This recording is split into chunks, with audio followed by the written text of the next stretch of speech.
नमस्कार, मैं प्रियंका। आप देख रहे हैं 4 PM। टीएमसी के बागी सांसद मंत्री पद के लिए ही आपस में भिड़े जा रहे हैं। एक तरफ मानसून सत्र से ठीक पहले मोदी कैबिनेट में बड़े फेरबदल की तैयारी है, तो वहीं दूसरी तरफ आखिर क्यों चंद्रबाबू नायडू ने खुलकर ममता बनर्जी को सपोर्ट कर दिया है और कैसे अमित शाह वर्सेस नायडू के चक्कर में प्रधानमंत्री नरेंद्र मोदी की कुर्सी फंस गई है, आपको एक एक करके बताएंगे।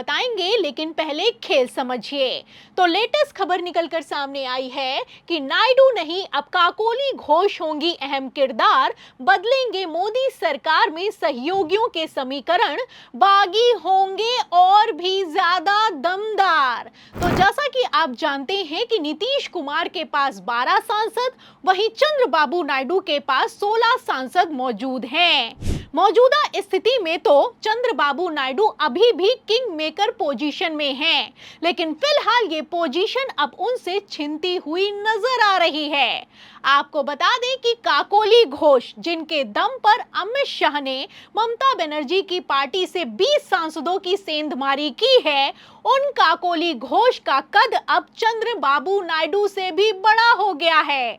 जाहिर सी बात है कि टीएमसी के बागी सांसद 20 हैं और नायडू के पास 16 सांसद हैं। ऐसे हालातों में अब काकोली घोष की बार्गेनिंग पावर बढ़ती हुई नजर आ रही है। एक तरफ काकोली घोष का कद बढ़ा है, वहीं दूसरी तरफ डिमांड भी बड़ी रखी गई है।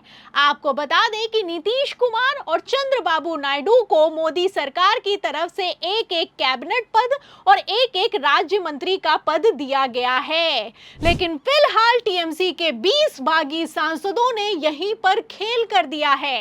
लेटेस्ट खबर निकलकर सामने आई है कि काकोली घोष की तरफ से मोदी सरकार से 2 कैबिनेट पद और एक राज्य मंत्री का पद मांग लिया गया है। तो आप समझ सकते हैं कि किस तरीके से अब चंद्रबाबू नायडू भी दबाव में आते हुए नजर आ रहे हैं।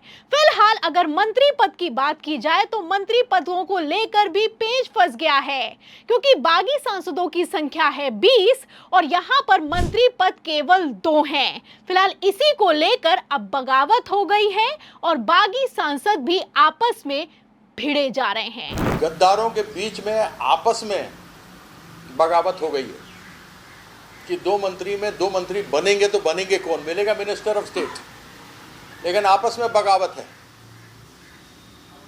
समझ नहीं आ रहा है कि लीडर कौन बनेगा।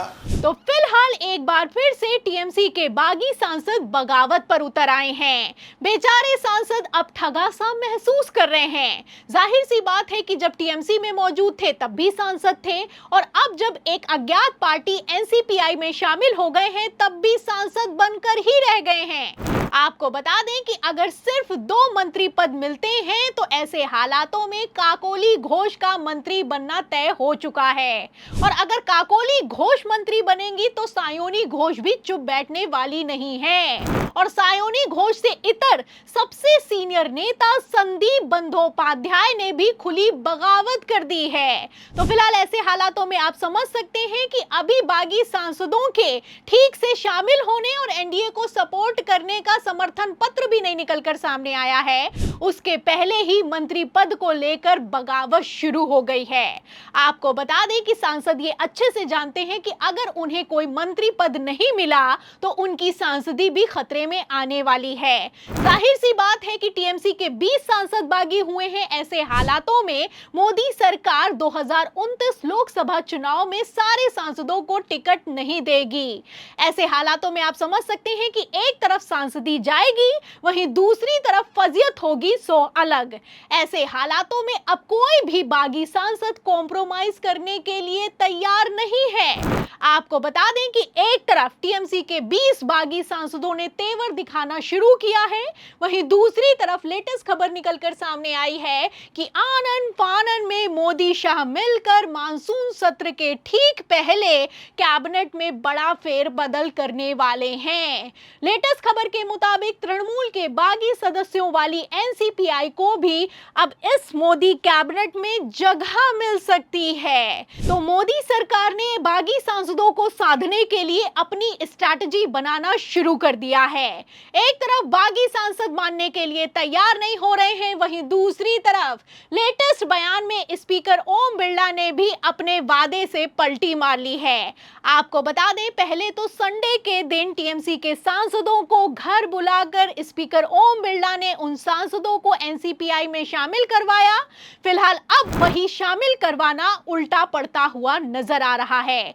खबरें निकलकर सामने आई हैं कि जैसे ही कानूनी पेच फंस गया है, उसके बाद से स्पीकर ओम बिरला ने भी पलटी मार दी है। स्पीकर बिरला का कहना है कि ये जो मर्जर है, इस मर्जर को लेकर अभी तुरंत फैसला नहीं होगा, पहले कानूनी राय लेंगे, ममता गुट के सांसदों से बात करेंगे, उसके बाद ही निर्णय लिया जाएगा। तो फिलहाल जिस तरीके से अब बयान पलटते हुए नजर आ रहे हैं, ऐसे हालातों में इतना तो साफ हो चुका है कि अमित शाह अपने ही बनाए जाल में फंस गए हैं। एक तरफ चंद्रबाबू नायडू नाराज चल रहे हैं, वहीं दूसरी तरफ टीएमसी के बागी सांसदों ने अब पूरा खेल पलट कर रख दिया है। आपको बता दें, ममता बनर्जी भी इतनी आसानी से हार मानने के लिए तैयार नहीं है। ममता ने भी कोर्ट जाने की तैयारी कर ली है और कायदे से देखा जाए तो अब ममता बनर्जी लीगल तौर पर भी मजबूत दिखाई दे रही हैं। आपको बता दें कि दो मुद्दों को लेकर पेच फंस गया है। पहला तो अभी भी टीएमसी के 2/3 सांसदों ने बगावत नहीं की है। स्पीकर बिरला से मिलने के लिए सिर्फ और सिर्फ 17 सांसद पहुंचे हैं और बागी सांसदों की सूची में भी सिर्फ 17 सांसदों के नाम शामिल हैं।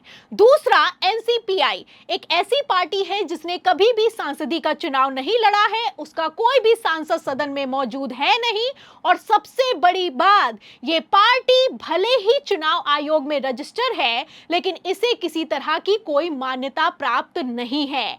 ऐसे हालातों में आप समझ सकते हैं कि अब टीएमसी के सांसद न घर के रहे न घाट की स्थिति में बुरी तरीके से फंसते हुए नजर आ रहे हैं। एक तरफ टीएमसी के सांसदों ने भारतीय जनता पार्टी पर दबाव बनाना शुरू कर दिया है, वहीं दूसरी तरफ मोदी सरकार मानसून सत्र के ठीक पहले किसी भी कीमत पर 2/3 बहुमत के लिए छटपटा रही है। आपको बता दें कि अमित शाह का प्लान है कि 2/3 बहुमत जुटाकर वो किसी भी कीमत पर परिसीमन बिल को सदन से पारित करवाना चाहते हैं। ये वही परिसीमन बिल है जिसके खिलाफ चंद्रबाबू नायडू खुद खड़े हो गए हैं। ऐसे हालातों में क्या टीएमसी के सांसदों को लाकर चंद्रबाबू नायडू के खिलाफ जाकर अमित शाह परिसीमन बिल को सदन से पारित करवा पाएंगे? इस बात को लेकर भी सवाल खड़ा होता है। और क्या नायडू को खत्म करना नीतीश की तरह अमित शाह के लिए आसान होने वाला है? इन सभी सवालों के जवाब में पूरी रिपोर्ट पर आपको क्या लगता है? क्या इस बार अमित शाह ने 2/3 बहुमत जुटाने के चक्कर में मोदी की कुर्सी को फंसा कर रख दिया है? जो भी आप सोचते हैं हमें कमेंट बॉक्स में जरूर लिखें। वीडियो को ज्यादा से ज्यादा शेयर करें, हमारे चैनल को लाइक करें, सब्सक्राइब करें, ज्वाइन करें।